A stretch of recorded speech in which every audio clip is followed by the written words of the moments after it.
சரவண ஜோதியே நமோ நம. வாழ்க வையகம், வாழ்க வளமுடன். அனைத்து தமிழ் நெஞ்சங்களுக்கும் கனிவான வணக்கங்கள். அனைவருக்கும் இனிய புத்தாண்டு வாழ்த்துக்கள். 2026ஆம் ஆண்டு பிறக்க இன்னும் ஒரு சில நாட்களே உள்ளன. ஒரு வருடம் என்பது சாதாரண விஷயம் கிடையாது. 12 மாதங்களில் ஒருவரின் வாழ்க்கை மேலேயும் போகும், சரிந்து கீழேயும் போகும். 12 மாதங்களில் ஒருவரின் வாழ்க்கை தலைகீழாக கூட மாறும். அந்த வகையில் உங்கள் வாழ்க்கையில் என்ன மாதிரியான மாற்றங்கள் எல்லாம் நடக்கும், உங்களுக்கு எதில் ஏற்றம் ஏற்படும், எதில் சறுக்கல் ஏற்படும் என்று சற்று விரிவாக காண்போம்.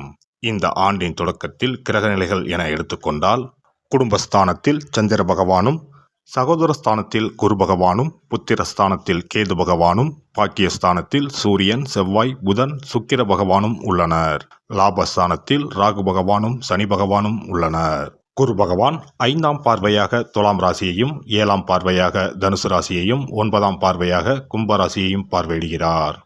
சனி பகவான் 3ஆம் பார்வையாக மேச ராசியையும், 7ஆம் பார்வையாக சிம்ம ராசியையும், 10ஆம் பார்வையாக விருச்சிக ராசியையும் பார்வையிடுகிறார். இந்த கிரகங்களின் அமைப்பு மற்றும் பார்வையினால் உங்கள் வாழ்வில் ஏற்படும் சுப மற்றும் அசுப பலன் என்ன என்பதனையும், அசுப பலன் ஏற்படுமாயின் ராசிக்காரர்கள் செய்ய வேண்டிய பரிகாரம் என்ன, வழிபட வேண்டிய தெய்வம் யார் என்பதனை பற்றியும் முழுமையாக காண்போம். பிறக்கப் போகும் இந்த புது வருடம் உங்கள் வாழ்வில் வளமும் நலமும் செல்வ செழிப்பும் பெற்று வாழ்வில் உயரிய நிலையை அடைய எல்லாம் வல்ல எம்பெருமானை வேண்டி விரும்பி கேட்டுக்கொள்கிறேன். சுறுசுறுப்பும் உயர்ந்த இலக்குகளையும் கொண்ட மேசராசி அன்பர்களே, இதுவரை மனதளவில் இருந்து வந்த குழப்பங்கள் நீங்கி தெளிவுகள் பிறக்கும். புதுவிதமான தேடல்கள் உருவாகும். குடும்ப உறுப்பினர்களிடத்தில் சூழ்நிலை அறிந்து செயல்படவும். தேவையற்ற விவாதங்களை தவிர்ப்பது நல்லது. புதிய முயற்சிகளில் சாதகமான முடிவுகள் ஏற்படும். உடல் ஆரோக்கிய சிக்கல்கள் குறையும். பயணங்களால் மேன்மை உண்டாகும். கடன் தொடர்பான விஷயங்களில் உறவினர்களின் ஒத்துழைப்புகள் கிடைக்கும். துணைவருடன் விருப்பமான இடங்களுக்கு சென்று வருவீர்கள். தந்தையிடம் சூழ்நிலை அறிந்து செயல்படுவது தேவையற்ற மனக்கசப்புகளை குறைக்கும். சேமிப்பு தொடர்பான விஷயங்களில் ஆலோசனை பெற்று முடிவெடுக்கவும். உத்தியோகத்தில் இருப்பவர்களுக்கு இந்த வருடம் லாபகரமான வாய்ப்புகள் அமையும். எதிர்பார்த்த இடமாற்றங்கள் கிடைக்கும். வரவுகளை மிச்சப்படுத்தி சேமிப்பை மேம்படுத்துவதற்கான சூழல்கள் உண்டாகும். காலம் தவறி உணவு உட்கொள்வதை குறைத்துக் கொள்வது தேவையற்ற விரயங்களை தவிர்க்கும். வியாபாரிகளை பொறுத்தவரை இந்த ஆண்டு வியாபாரத்தில் நல்ல முன்னேற்றமும் அதற்கு உண்டான வாய்ப்புகளும் கிடைக்கும். சிலர் புதிய கிளைகளை தொடங்குவதற்கான சூழல்கள் உருவாகும். எதிர்பாராத சில வரவுகளால் கையிருப்புகள் அதிகரிக்கும். வேலையாட்கள் விஷயத்தில் சூழ்நிலைக்கு ஏற்ப வளைந்து கொடுத்து செயல்படுவது நல்லது.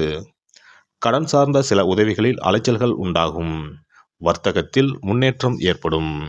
பெண்களை பொறுத்தவரை இந்த ஆண்டு மனதிற்கு பிடித்த இடத்தில் வரன் அமைவதற்கான சூழல்கள் ஏற்படும். புதிய தொழில் தொடங்குவதில் இருந்து வந்த தாமதங்கள் மறையும்.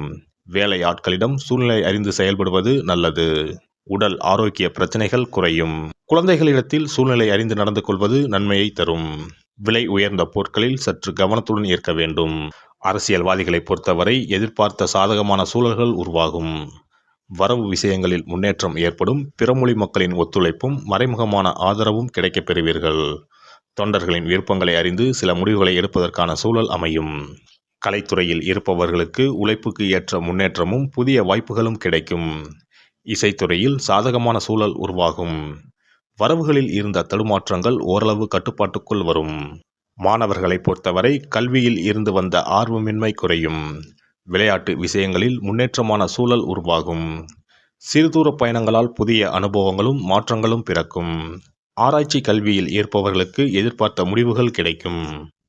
இந்த வருட கிரக அமைப்புகள் அடிப்படையில் மேசராசி அன்பர்களுக்கு நண்பர்களின் அறிமுகமும், உயர் பொறுப்பில் இருப்பவர்களின் ஒத்துழைப்பும், மூத்த சகோதரர்களின் அரவணைப்பும் சாதகமான பலன்களை உருவாக்கி தரும். வெள்ளிக்கிழமை தோறும் மகாலட்சுமியை வழிபாடு செய்து வர சுபகாரியங்கள் கைகூடும். வரவுகளும் அதிகரிக்கும். சிறப்பு தொகுப்பு. புத்தாண்டு அன்று செல்வம் பெருக நாம் என்ன செய்ய வேண்டும் என்பதனை பற்றி காண்போம். புத்தாண்டு அன்று நாம் சில விஷயங்களை செய்வதன் மூலம் வீட்டில் செல்வ செழிப்பும் அதிர்ஷ்டமும் மகாலட்சுமி கடாட்சமும் உண்டாகும். ஆகையால் புத்தாண்டு அன்று அதிர்ஷ்டம் தரக்கூடிய வகையில் சில விஷயங்களை கட்டாயம் செய்ய வேண்டும். இன்னும் சில நாட்களில் 2026ஆம் ஆண்டு பிறக்கப் போகிறது. அதாவது ஜனவரி 1/1/2026 அன்று கோவிலுக்கு செல்வது, தானம் செய்வது, புது ஆடை அணிவது மற்றும் வீட்டிற்கு தேவையான பொருட்களை வாங்குவது என பலவற்றை செய்வதன் மூலம் நற்பலன்களை பெற முடியும். பொதுவாக பெரும்பாலான வீடுகளில் எதிர்மறையான எண்ணங்கள் எப்போதும் இருந்து கொண்டே இருக்கும். இதனால் வீட்டில் அதிர்ஷ்டம் என்பதே இருக்காது. முக்கியமாக குடும்பத்தில் மகிழ்ச்சி என்பதே இருக்காது. இவை அனைத்திற்கும் தீர்வு கடவுள் வழிபாடு ஒன்றே ஆகும். கடவுளுக்கு உரிய பொருட்களை வாங்கி வழிபடுவதன் மூலம் வீட்டில் நேர்மறை ஆற்றல் பெருகி குடும்பத்தில் மகிழ்ச்சியும் செல்வ செழிப்பும் உண்டாகும். புத்தாண்டு அன்று வாங்க வேண்டிய 3 முக்கியமான பொருள்: துளசி இலை, ஏலக்காய், கல்உப்பு. துளசி இலை, ஏலக்காய், கல்உப்பு ஆகிய 3ம் மகாலட்சுமியின் அம்சம். ஆகையால் வருடத்தின் முதல் நாள் அன்று மேற்கூறிய 3 பொருட்களை வாங்குவதன் மூலம் வீட்டில் செல்வ செழிப்பு உண்டாகும். துளசி இலையை வாங்கி வந்து பூஜை அறையில் பெருமாளுக்கும் ஆண்டாளுக்கும் வைத்து வழிபட வேண்டும். அடுத்து ஏலக்காய் வாங்கி வந்து பூஜை அறையில் விளக்கின் அருகில் வைத்து வழிபட வேண்டும். செல்வ செழிப்பு உண்டாக்குவதில் கல்உப்பு முக்கியமான பொருளாகும். ஆகையால் கல்உப்பை வாங்கி கட்டாயமாக பூஜை அறையில் வைத்து வழிபட வேண்டும். வாங்க வேண்டிய பிற பொருட்கள் என எடுத்துக்கொண்டால் மல்லிகைப்பூ, மஞ்சள், குங்குமம், சர்க்கரை, இனிப்பு, பசும்பால், குத்துவிளக்கு ஆகியவற்றையும் வாங்கலாம். புத்தாண்டு அன்று அதிகாலை எழுந்து குளித்து பிரம்ம முகூர்த்தத்தில் பூஜை அறையில் விளக்கேற்றி வழிபட வேண்டும். அடுத்து கோவிலுக்கு சென்று அபிஷேக பொருள் வாங்கி கொடுத்து தரிசனம் செய்ய வேண்டும். முக்கியமாக புத்தாண்டு அன்று ஏழை எளியவர்களுக்கு தானம் செய்ய வேண்டும். மேலும் அறுசுவை உணவுகளை சமைத்து கடவுளுக்கு படையலிட்டு வழிபடுவது நல்லது. புத்தாண்டு அன்று பிறருக்கு கடன் தரக்கூடாது. நல்ல நாட்கள் மற்றும் விசேஷ நாட்களில் பிறருக்கு கடன் கொடுப்பதன் மூலம் வீட்டில் அதிர்ஷ்டம் குறையும். ஆகையால் சுப நாட்களில் பிறருக்கு கடன் அளிப்பதை முற்றிலும் தவிர்த்து விடுங்கள்.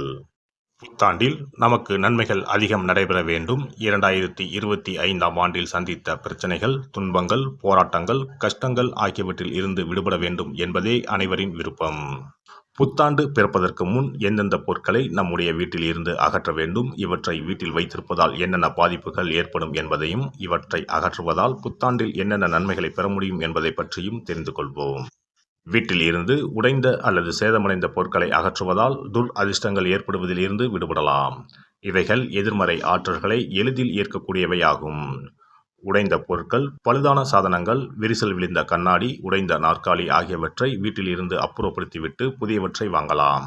நல்ல நிலையில் இருக்கும் பொருட்களாக மாற்றுவதால் வளர்ச்சி, நேர்மறை ஆற்றல்கள் ஏற்படும். பழைய துணிகள், புத்தகங்கள், பாத்திரங்கள் ஆகியவற்றை வீட்டில் இருந்து வெளியேற்றி விடலாம். வேறு யாருக்காவது தானமாகவும் அல்லது மறுசுழற்சி முறையில் பயன்படுத்தக்கூடியதாகவும் மாற்றி அமைக்கலாம். இதனால் நேர்மறையான விஷயங்கள் எப்போதும் வீட்டில் நடந்து கொண்டே இருக்கும். தேங்கிய நீர், காய்ந்த பூக்கள் ஆகியவற்றை வீட்டில் இருந்து தூக்கி எறிவதால் எதிர்மறை ஆற்றல்கள் வீட்டில் பரவுவதை தடுக்கலாம். புதிதாக இருக்கும் மலர்கள், புதிய தண்ணீர் ஆகியவற்றால் வீட்டில் எப்போதும் புத்துணர்ச்சி நிறைந்திருக்கும், மகிழ்ச்சி மலரும். காலாவதியான உணவுப் பொருட்கள், மருந்துகள், அழகு சாதன பொருட்களை வீட்டில் வைத்திருப்பதால் வீட்டில் தேக்க நிலை, எதிர்மறையான சூழல் இருந்து கொண்டே இருக்கும். இதனால் வீட்டில் அடிக்கடி நோய்களும் வந்து கொண்டே இருக்கும். ஆரோக்கியமான சூழலை வீட்டில் உருவாக்கவும், புதிய வாய்ப்புகள், நல்ல விஷயங்கள் தேடி வருவதற்கும் காலாவதியான பொருட்களை அகற்றிவிட்டு சுத்தமான காற்று, ஆற்றல் வந்து செல்லும் வகையில் வீட்டை காற்றோட்டம் உள்ளதாக வைத்திருக்க வேண்டும்.